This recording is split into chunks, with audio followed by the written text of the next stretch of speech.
I remember when I was like 16, saying to my mates, yeah, I'm going to be a millionaire when I'm 20. Have a little Patience. Potential customers have already qualified themselves before getting in touch with you. We're just a couple of business anchors. Welcome to the Business Anchors podcast. This jingle is slightly too long. Welcome to episode 35 of the Business Anchors podcast, the podcast where two business owners lift a lid on the weird and wonderful world of business. Today we're revealing our unusual business model, we'll discuss why we never ever use outbound marketing, and we're talking about... Your deepest, darkest secrets. No, patience. If you're just patient then, I would have continued that sentence. Oh, brilliant start to the podcast. So, Dan. Yeah. What is inbound marketing and what is outbound marketing? That's a really good question, Lloyd. Thanks. So inbound marketing is where you produce marketing material to attract opportunities. And outbound marketing is when you go out there and get it. So an example of inbound marketing could be producing an educational video and putting it on YouTube to attract opportunities. Outbound could be me messaging you and saying, hey, Lloyd, do you want to buy this Tash cream? No. Thank you. People keep telling us that what beard oil is, by the way. Sorry, we talked about it on the last episode. Yeah, I've realised we really didn't understand beard oil, did we? We've got lots of people. Yeah. But anyway. It's not to make yourself look creepy, surprisingly. We probably should have realised that wasn't what that product does. But yeah, thanks for letting us know, guys. Yeah. Keep them coming. Helps the algorithm. So inbound and outbound marketing, we just do inbound marketing, don't we? Yes, we do. Do you know who invented the phrase inbound marketing? Oh, go on. Found this out in my extensive research for this episode. HubSpot.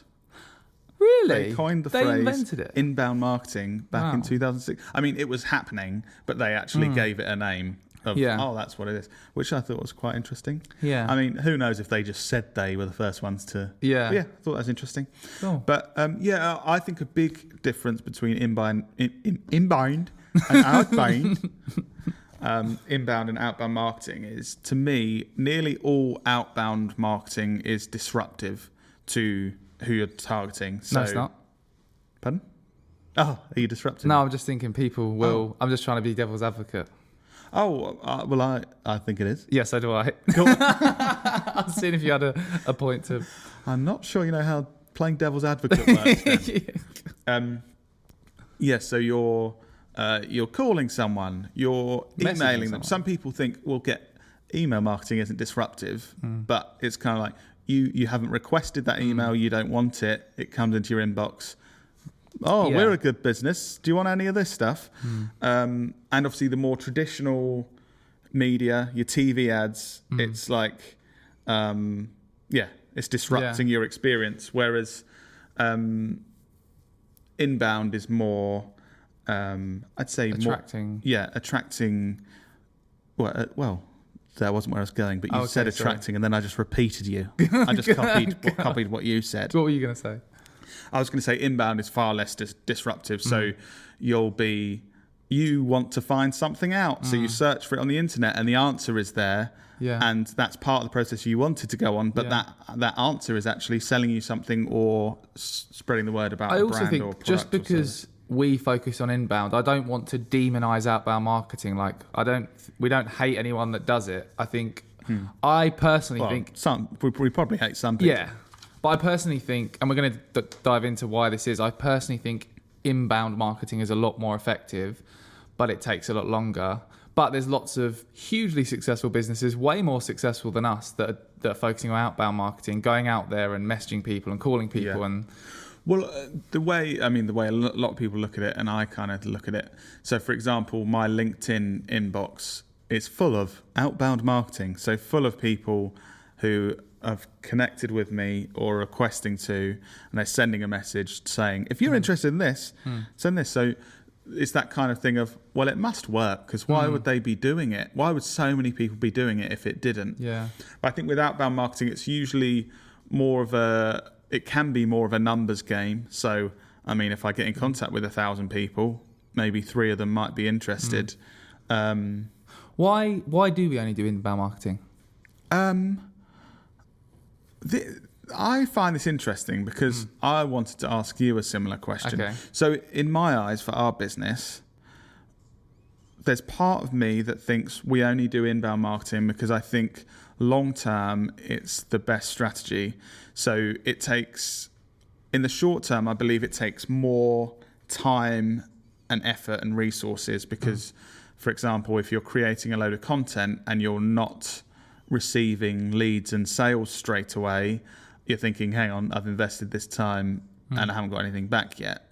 But in the long term, doing that kind of thing, you're building an audience or you're building traffic to a blog page that you've written and that kind of thing. So I believe it's more success in the long term. Not every business has the privilege of being able to wait for the long term. But I think my main thing is, if we invest our resources, so say we could have 2 of our staff here, rather than doing what they do and supporting us creating great content for our business and for our clients, 2 of those people could be, one of them could be working on email marketing, just trying to get as many emails to as many decision makers as they can, and one of them could be on the phones, picking up the phone and calling everyone. And that, in the short term, it might be like today, we've literally got a lead today. Whereas from this podcast, us recording this today, we're not getting a lead from it today. But in the long term, I think that's my point. I think it's a lot deeper than that. Do you? Yeah. Okay. I think my Interesting. perspective is, our whole marketing approach is to produce marketing that doesn't just drive trackable return, but people actually enjoy consuming. And I think this unique approach that we use, I think it's come from the fact that but personally, I've always hated being sold to. As far back as I can remember, I've always hated when people disrupt you and try and sell you something, and unsolicited emails, unsolicited calls, and that's made me want to try and take an approach that's the opposite of that, and actually does drive that trackable return, but people enjoy. And I think that's what's taken us down this path.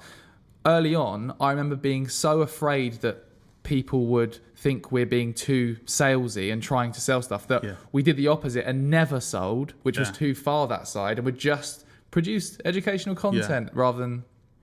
Well, I agree with you. And I actually, my long-term view, I completely think the future of marketing is almost... I think I just accidentally burped it during that sentence. Did. Yes. Sorry, listeners. We're going to keep that in because we're so real, raw and honest with this podcast. That is right. Anyway, moving on. I think the future of marketing is almost like by far the majority is going to be inbound. I think people are going to be less and less willing to be disrupted, to be sold to. And I think they already are. And I think certainly Gen Z are much more that way. And I think they don't... So looking at Gen Z, I think they don't mind being sold to if there's influencer marketing done in a genuine way. So someone they follow that they've learnt from or they enjoy watching that entertains them. If they genuinely sell them a product that makes sense, they use it and it's someone they respect, they're happy to. And that's not disruptive. That's someone that you respect. Say I'm following a filmmaker and he's got some little cool gadget to do with cameras. And I'm like, and he talks about it. It's like, by the way, this is an ad. There's a link in the description, but it's just something I genuinely use. So I thought I wanted to talk about it. I think that's not disruptive, and more people are accepting of that in the younger generations. Whereas you're watching something, trying to consume entertainment, and then something comes up. Oh, buy this thing that's completely unrelated and you've never wanted. Have you ever bought something based on a company using an outbound approach? Like thinking about it, stuff you've bought. Can you think of anything that you've bought because someone's unsolicited called you, emailed you, or messaged you? I think I'm trying to think. There's a couple of times I can remember, but that's literally a couple of times in my whole life.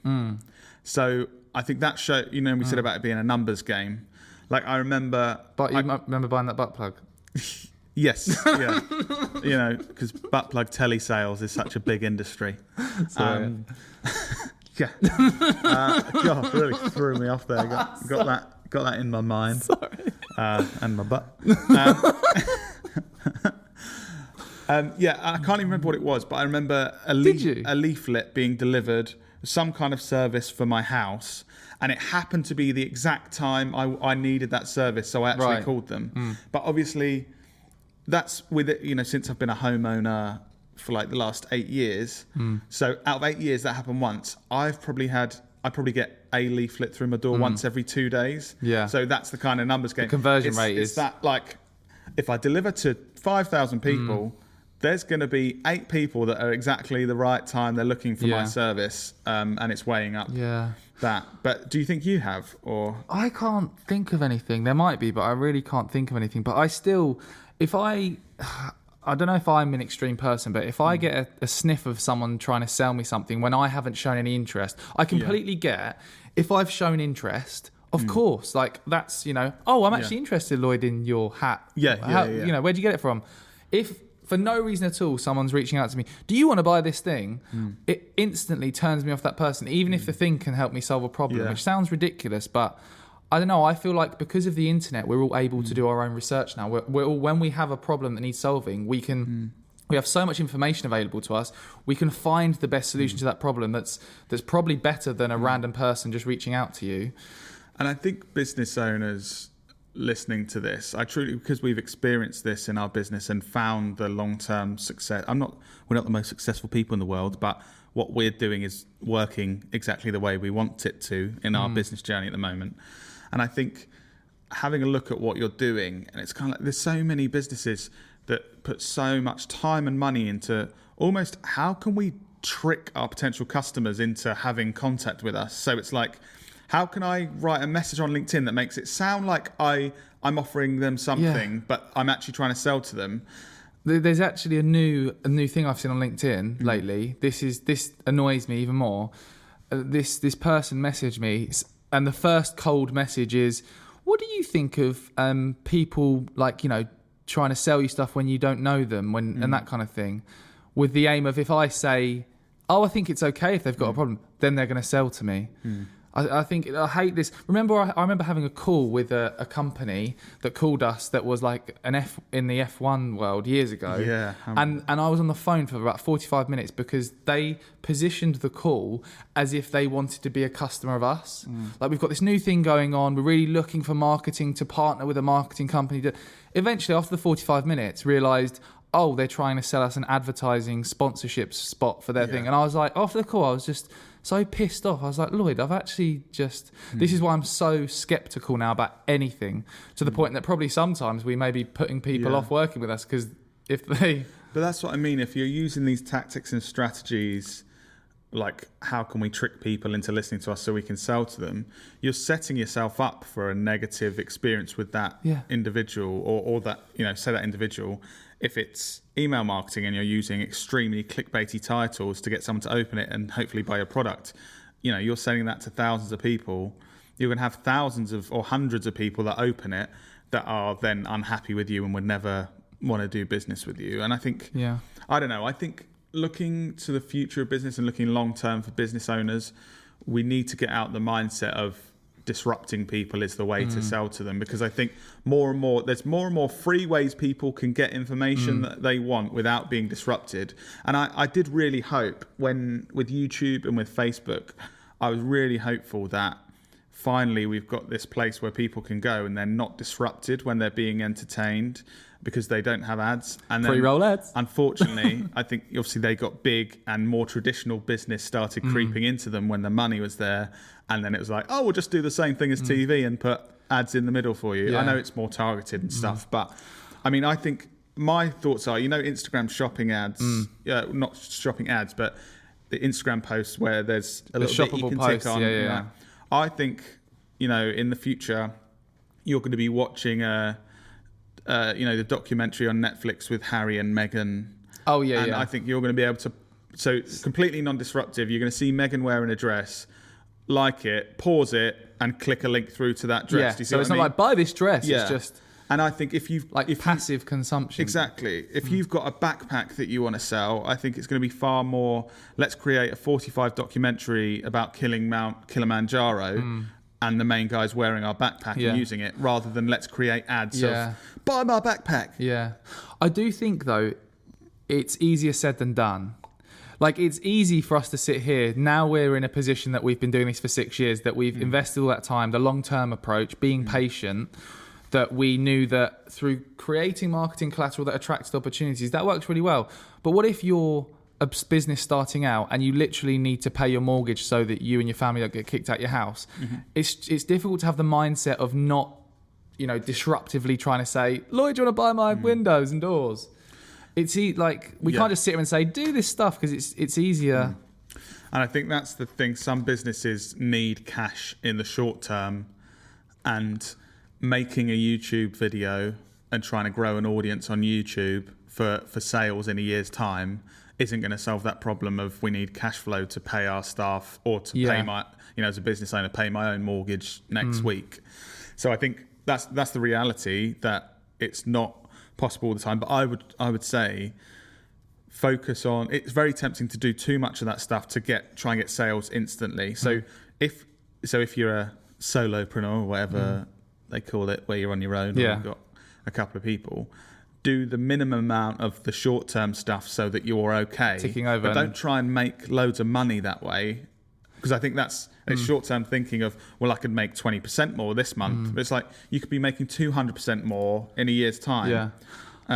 I also think another benefit of the inbound approach, which we've discovered over the years, is that potential customers have already qualified themselves before getting in touch with you, because you've been putting out all this great content, adding value. Like the sales calls I have now, one the other week that I had, where they're saying, yep, been following you for the last year, listen to your stuff, love it, we want to work with you, let's agree how we're going to do that, rather than you disrupting someone and them saying, excuse me, who are you, why are you interrupting me? And then that whole, like, the conversion time is a lot shorter, and the leads and deals we convert are a lot higher quality, because they've qualified themselves. Yeah. So playing devil's advocate with our bit, we're shouting about, you should do inbound marketing, not outbound like most businesses do, because we're quite radical in the approach of, we literally only do inbound. Well, I'd say 98% inbound, and there might be like 2% of stuff that might be outbound, maybe even less than that. And we're so far on that scale. But do you genuinely think we're going down that path because there's not more that outbound marketing could add to our business? Or do you think part of it is because we as business owners don't enjoy the outbound marketing process? The latter. I totally think we could be doing more outbound marketing and it will help us grow our business. But I also think we could be doing more inbound marketing to help us grow the business in a better way. Okay. But I do, in terms of outbound, I think in the future we are going to do some more outbound, but I think it's going to be different in the sense that it's going to be with people who have shown some level of interest in working with us. I never want us to do cold outbound stuff where you're just messaging random people that have never heard of you saying, do you want marketing? We can do it. I just never want to be that guy. I think, I'd rather, if we are going to do some outbound marketing, it to be people who have shown, engaged with us online and with our content and shown interest.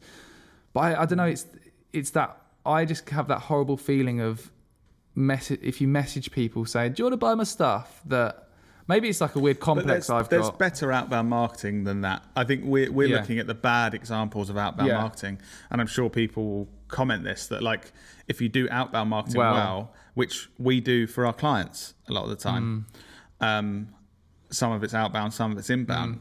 If you do it well, you can get great results. And I also think there's a danger here. There's the other side of this, which I saw in myself when we first started the business.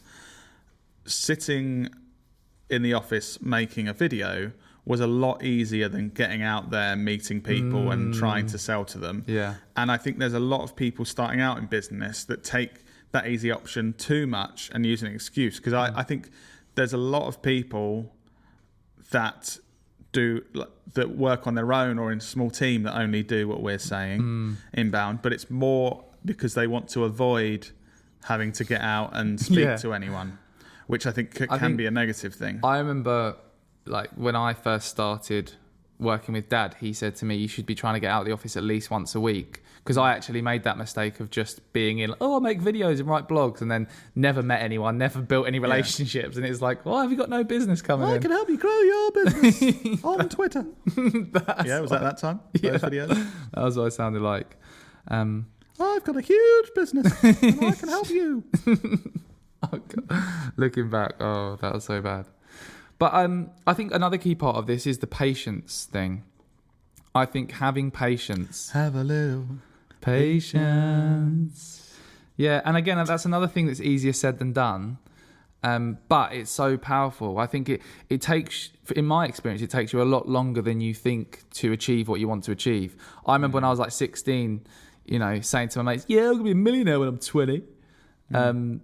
Naively, when I was 20, I was just getting drunk at university.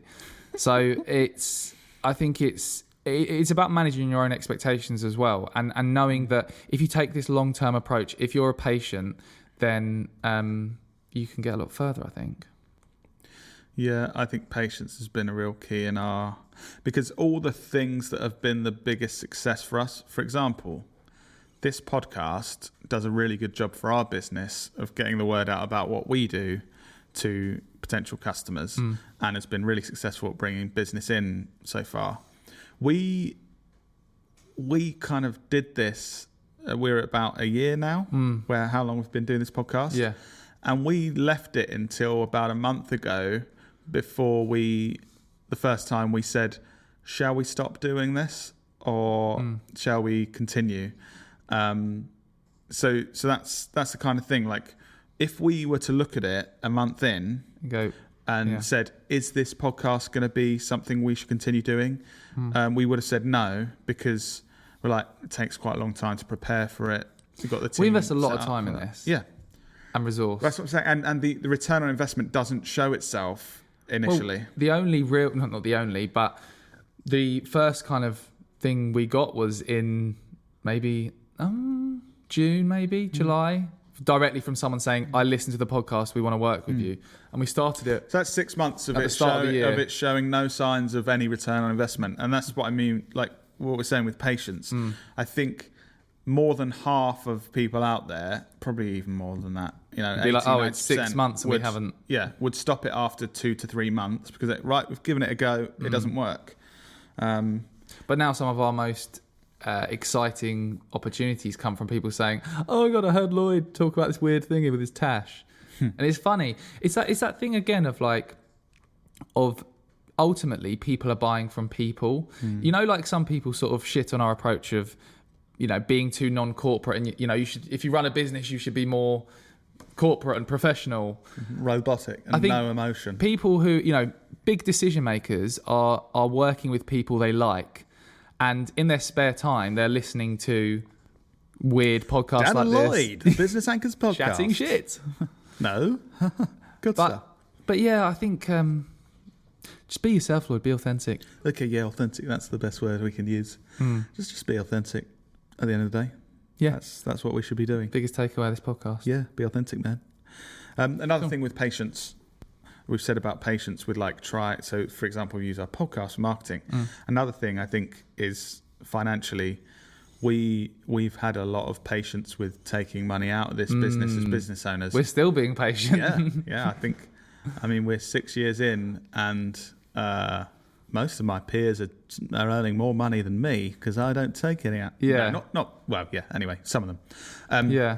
And I think that the patience, James Sinclair has the approach. We've spoken about James Sinclair as an entrepreneur based in Essex before. He's spoken about it with finances of don't just make profit of your business and take it out, invest it in property. And then to make more money from it. I think we don't do that, but our patience is, right, we've made a profit on this project. That allows us to hire, that covers a new employee's wages for 6 months. Let's invest in that rather than take the money out. Yeah. And then you've got that employee for 6 months, like, oh, we can do double the amount of work with this employee. Yeah. And then we make more profit on another. Yeah. And so multiplying it within the business before you. So having patience financially, we're obviously trying to build this business. One of the reasons, amongst the other reasons of like trying to have a job we enjoy and working with people we like and that kind of thing, is obviously financially for the future and making sure our families are stable financially. And I think if you can see that it's going that way for the future, have some patience and don't try and just take massive chunks of money out and then make yourself stressed for the next 2 years. We've literally got a 10-year plan to focus on. So, I think that just shows that we're patient. Yeah. I just realised American listeners take that aren't popular in America. So when we sang that earlier, and I mean, probably British listeners wouldn't have recognised the tune because it was out of tune as well. So, go on, can you give us a rendition of? They're the only lyrics I remember. Have a little patience. Cool. Okay. Nice. Interesting convo. Yes, very interesting. If you've enjoyed this interesting conversation, tell all your mates about how interesting the business podcast, business Anchors podcast is. You're terrible. No, Dan, these are the best bits of the podcast. The outros when we're really saying good stuff. Why don't we plan anything for the outro that's actually structured? Just ends up you waffling and rambling and waffling is how we end these episodes. These guys know us now, Dan. They respect us. They will. They respect you. Bye. Bye.